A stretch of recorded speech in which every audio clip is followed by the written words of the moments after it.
Hey, Brian Whitens filling in for Buck Levasseur. Today we'll tag along with UP Trappers Association member Bob Whitens and learn a bit about trapping coyotes. Then we'll take a look at what is probably the most underutilized tool that should be in a deer hunter's arsenal. And on today's Only in the UP segment, if you own or have looked at a high-quality bow, chances are the limbs were made right here in the UP. Stick around, it's time for Upper Michigan's very own Discovery. The secret streams that flow beneath the cliffs of colored stone, forests thick and healthy with birch and pine and oak, surrounded by the greatest lakes this world has ever known. The black bear's awesome presence as he roams the hills and fields, call of the timber wolf, the loon's lonesome trill, the eagle soaring high above, the trout lies deep and still. These are what I treasure, the only way I measure feelings that I have for this fine land. There is so much to discover when you're a long-time lover of northern Michigan.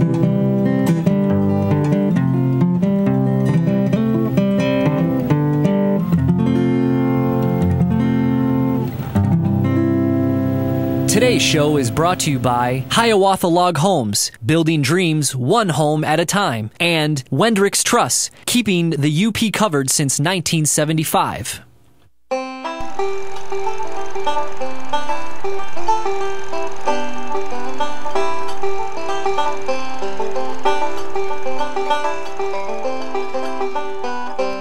Trapping dates back centuries and has played an integral part in the development of North America. Trappers and mountain men were the first to cross the Great Plains to the Rocky Mountains in search of fur, thus opening the way for settlement. They traded with Native Americans from whom they learned hunting and trapping skills. Today, trapping continues to be one of the most challenging and rewarding of outdoor sports, and an important tool in wildlife management. I had the chance to tag along with UP Trappers Association member Bob Whitens and learn a bit about trapping coyotes. The most important thing you can do if you want to get into coyote trapping is, first of all, you got to locate the animals. You can go out and just listen in the evenings and listen to where they're barking, to pinpoint them that way. And then by doing a lot of pre-season scouting, walk the roads or drive the old roads where they're sandy, look for tracks, look for droppings, look for where they scat on the road. This is all indication that you've got the animals in the area. The other thing you want to look at when you come to your actual area to make the set is think about if the animal, where the animal's line of approach is and which way is the wind going to be blowing. Because the animal's going to hunt 80% by smell and the rest by sight. So we're going to try to get him to pick up an odor. So we got to think about, well, where's the wind going to be blowing? In this case, we've got a situation here where that's westerly direction. We have westerly winds here in the fall, pretty much prevailing winds. So we try to keep our sets on the western side of the line of travel. This is a number 3 coil trap. There's 4 coils on here to give it extra strength. These traps have all been boiled. I did that earlier this fall, and this one has been waxed. You can see we've got some extra chain on the trap. We want a good heavy drag because coyotes can go a long ways in certain country, and especially now with the prevalence of wolves. If you do happen to hook one, you want it to hang up someplace because you don't want to be chasing a wolf for half of the day, wasting a lot of your trapping time. Have you been dreaming of owning a log home, cottage, or camp? We are Hiawatha Log Homes, proudly serving the UP and satisfied customers since 1983. Our in-house staff of professionals are ready to help you create the perfect log home plan. Visit our website or stop by our model home and meet our staff. From cottages to castles, we can custom design to your specific needs. Hiawatha Log Homes, building dreams one home at a time. This portion of today's show brought to you by Superior Welding and Manufacturing, a proud supporter of the outdoors. Okay, we got an old spot here that I had trapped the year before. You can see that the hole is still here yet from the past. And I'm going to redo that spot and put a new fresh set in here. There's always concern about human odor, human contamination, and people talk about, well, what do we have to do to keep that smell, you know, wear gloves, all this sort of thing. I wouldn't get too concerned about it because the coyote's going to know you're here. I don't care what you do. The main thing is that you want to get your trap set so that there's no actual odor on your trap. We want them to focus on the smell in that dirt hole. I'm going to redo some of this area. I want to save some of this for some trap covering.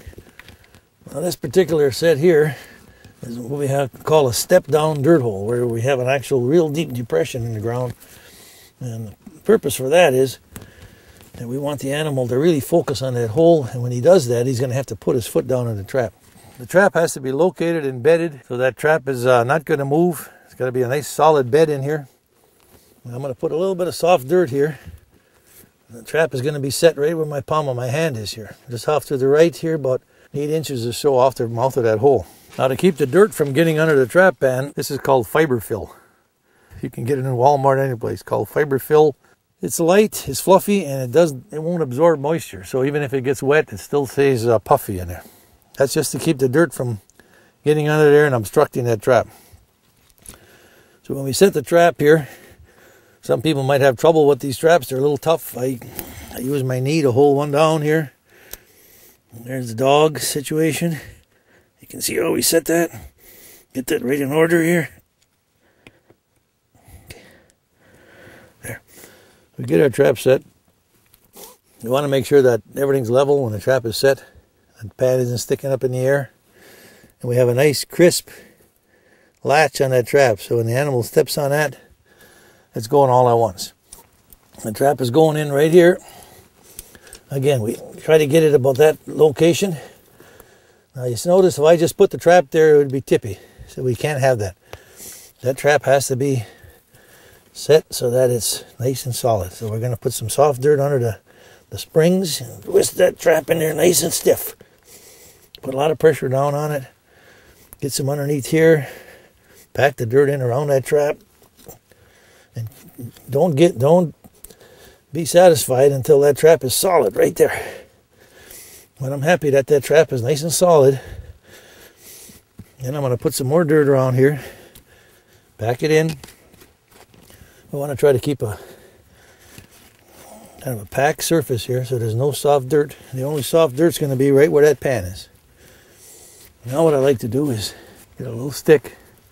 Put that stick in right next to this where the hinge is on my trap. The coyote comes in, I want him stepping out here on the pan, not back here where the hinge is or where the dog is. It might fire here, but that might push his foot out, or you might not get a nice clean catch. I'd rather have him stepping on this area of the pan. If I put a little stick in here, but like this, now that stick is going to stick up after. When I'm done, when I get it covered. And that's going to get used as an avoidance for him so that he'll step over on the pan. Now we're going to finish covering this trap with peat moss. I like peat moss this time of the year because it's dry.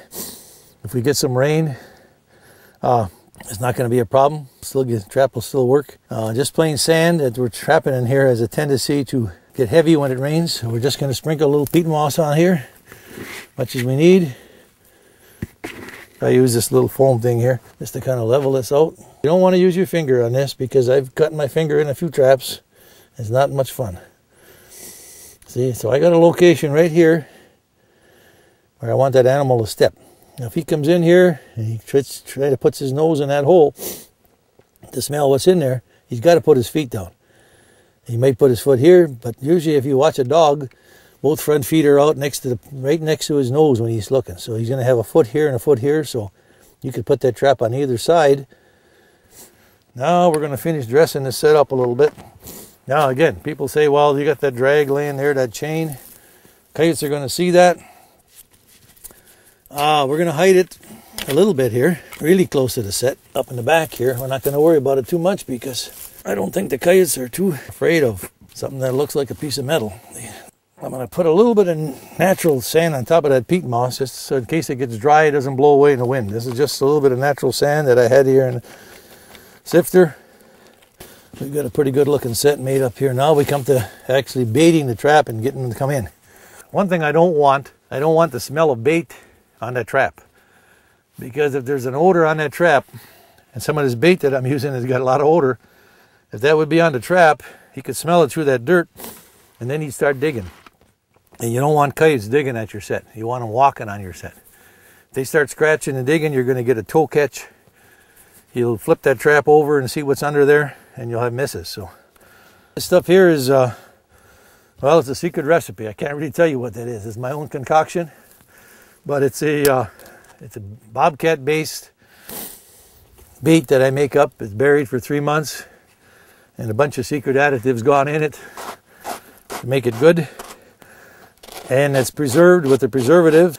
Okay, so we get a chunk of this bait out of here. Put that bait back in the hole, nice and far. And I like to pin it in that hole with a stick if I can. So that if the coyote should happen to get in there and reach in there with his paw, he has to work at that a little bit to get it out of there. I'm going to add a little bit of lure here now. This is a prepared lure.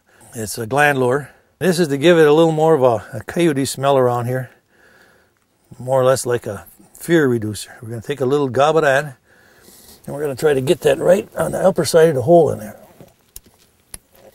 That's all we need is a big coyote to come along here, and we'll have them. We'll be checking in for more about the art of trapping as the season continues.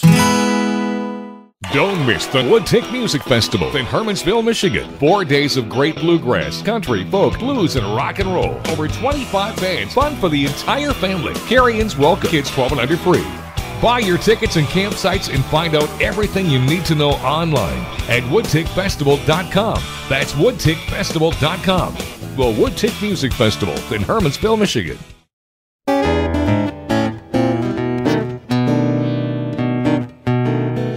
Firearm deer season is right around the corner. Every hunter in the UP is fired up like a kid waiting for Christmas. Hunters use a variety of tools for deer hunting, including masking scents, doe scents, decoys, rattling antlers, grunt calls, doe bleats, snorters, wheezers, and a wealth of other products designed to maximize our odds of bagging a buck. Is it possible we've overlooked one of the most valuable tools we could add to our collection? Something that would help show us where the deer should be and in turn where we should be? I met with Cameron Fees of Greenstone Mapping to find out how maps can help put us in the right place at the right time. Greenstone Mapping is a GIS consulting firm. So what that means is GIS stands for Geographic Information Systems, and it's basically a way of spatially managing natural resource data. Part of what comes with that is being able to create mapping products for sportsmen. So hunters, fishermen, people who are land managers or land owners, there's different products available out there. For the deer hunters out there, there are some great opportunities that really are underutilized as far as finding just the right habitat for deer with different seasons. So the first example I'll use is the whole UP has been mapped for soils. So they are they're maps, they're digital maps that fit over an aerial photo, and they show what the features are for each of those individual soil units that are out there. And one of those features that they talk about happen to be expected stand species over it. So if you're looking at a large parcel that's far away from roads and far away from trails, then you can pick out the individual soil units that you would expect to have oak and acorns on it. So if you have a little island of oaks, so a bedrock outcrop that has a bunch of oaks on it, in the middle of a wetland or a big stand of hard maple, then there's an excellent chance you're going to see or find deer moving into those areas. With the same idea, you get a late season for black powder. So often what you find in the Lake Superior watershed, at least, is you get major numbers of deer migrating south out of the Lake Superior watershed, south into some of these areas that happen to have very large stands of cedar or spruce wetlands. So with soils, you can look and you can figure out exactly where would you expect to find these large stands that are going to be deer yards during the winter. So as long as we get heavy snows up north early in the year, you can expect those deer are going to migrate quick and be down there by the time that comes for the still hunter that wants to hike off trail and find some of these areas. Custom maps are pretty important. When you're in a huge stand of cedar, it gets pretty difficult to find your way out sometimes, kind of like the grouse woods in October, a little difficult. For the individual who happens to own their own land and is actively managing it to attract wildlife and bring wildlife out of surrounding state or federal or other private lands, food plots are kind of an important feature there. But it's difficult to pick exactly where food plots are going to go without proper conservation planning. That's a lot of what the mapping services can provide. They can show you the information within the soils series of what that food plot is going to be capable of growing and how it's going to work. Some of this custom mapping can also allow you to lay out your landscape and pick where are going to be these major travel corridors for wildlife, and where can you pull them in. If they're close by, food plots are close by these major travel corridors, there's a great chance you're going to be able to bring the wildlife in and attract them for a period of time. And that's where you can't really get that feel from being on the ground nearly as easy if you get an overhead bird's eye view and be able to really look at your landscape, look at your property, and evaluate what potential it has out there. So an important planning tool when that time comes for where a food plot's going to be located, where are trails or paths that are going to be planted with clover maybe, or that are going to be planted with something to bring wildlife in, and where do you want to place your stand or your hiking trails. If you're managing a piece of land specifically to be able to hunt and fish on it, you want to make sure and maximize the potential that that land has to offer. One of the easiest ways that we can map your property would be just displaying it on a wall map. So it's kind of nice when you come into camp after hunting for the day to be able to get a real good picture of where you were at. Where are the wetlands, where are the hardwoods, where are the trails, where are the stands. So it could be as simple as an aerial photo on a poster size, so 18 by 24 or 24 inches by 36 inches, printed out on your map, on your wall. It can be that simple and easy. We could also go more in depth. So if you want digital trails marked over the aerial photo, we could look at topographic lines, so digital topo lines. You could also look at where are your stands. Your stand locations could be marked, or your shooting lanes could be marked. Distances can be calculated, acreages can be calculated. It gives you a good ability to spread out. If you have a larger piece of land and you have a bunch of people who are going to be hunting on it, it gives you a good ability to spread those people out and figure out right where they should be to maximize the landscape, the land that you have for the number of hunters. Some people find it most useful to have a printed out wall map. Some people find it useful to bring it into the field. So the United States Geologic Survey topographic quads are created at 1 to 24,000. There are a lot of tools available out there created for the scale of 1 to 24,000 when map reading in the field. So you might have some tools which allow you to actually figure out exactly the coordinates for one point of where you're at. You might also have some tools that are designed to be able to calculate acreage.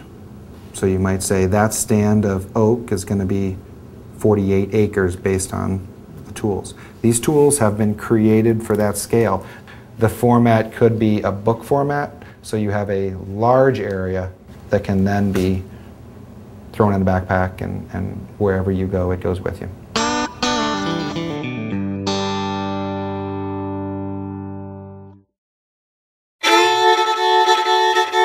It's time for Only in the UP, the segment of the show that highlights the friendly, creative, crafty, and inventive spirit of those of us who live here.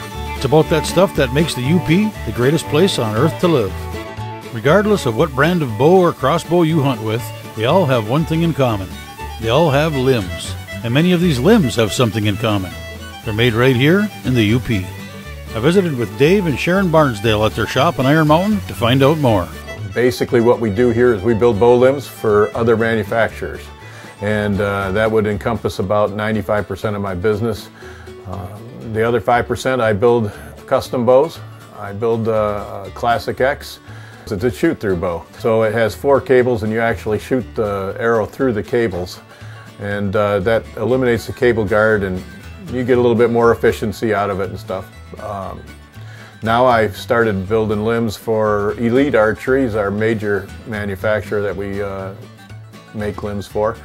And they have agreed to build a bow for me, private label, which I call My Addiction. I have it in a hunting version. This is the new My Addiction hunting bow. It's a flat black anodized riser. All the aluminum parts are flat black. The limbs are a matte finish, 6-layer limb, and a target version. And we build the limbs here for that, and we build the limbs for a bunch of other people. We have built limbs for almost every manufacturer. I think the one exception, 2 exceptions would be Bowtech and Hoyt, and I make replacement limbs for both those companies. So these are preheat ovens. After we lay up all the limbs like this, we leave them in here to get warm so that it's easier to glue We laminate all our limbs here, and we're the only company in probably the world that does laminated compound limbs for other manufacturers. And we bring in these parts, we measure each one individually, we put them in groups, and then we load each one into here. We have 40 presses, we can press 40 limbs an hour. The presses are heated so that we actually accelerate the glue to make it kick over faster. We then take them into our shop and machine them into a usable product.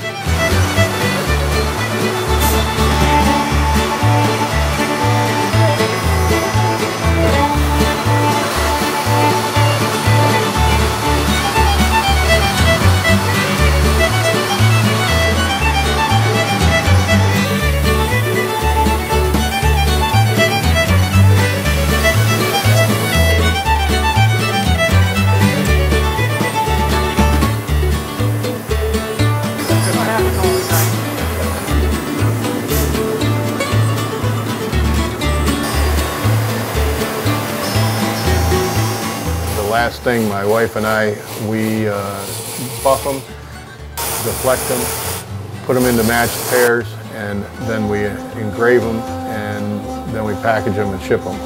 And we ship, on average, about 500 limbs a week. It's 250 bows a week. This is what I call a sampler bow, which I build for taking to a show. And it has a zebra wood panel there, has a burl maple panel on there. Here it has the flame maple, and on this side is a flame purple heart. If you're looking to purchase a Barnsdale My Addiction, you can go on my website and click on the purchase online. It has drop-down menus that you can pick your draw weight, your draw length, and so on, and all your options. Otherwise, you can call me direct, phone number 774-1010, and I'll take your order over the phone. Appreciate it.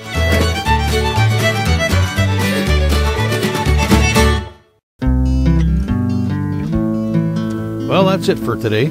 Thanks for watching, and I'll see you next Monday night, right here on Upper Michigan's very own Discovering. Be sure to tune in to TV6 later this week for a couple of special edition on-the-road episodes of Discovering. On Thursday, we'll travel the Lake of the Woods for giant pike and lake trout through the ice. And then on Friday, we'll get the scoop on hunting whitetails in Ontario. That's here and only here on TV6.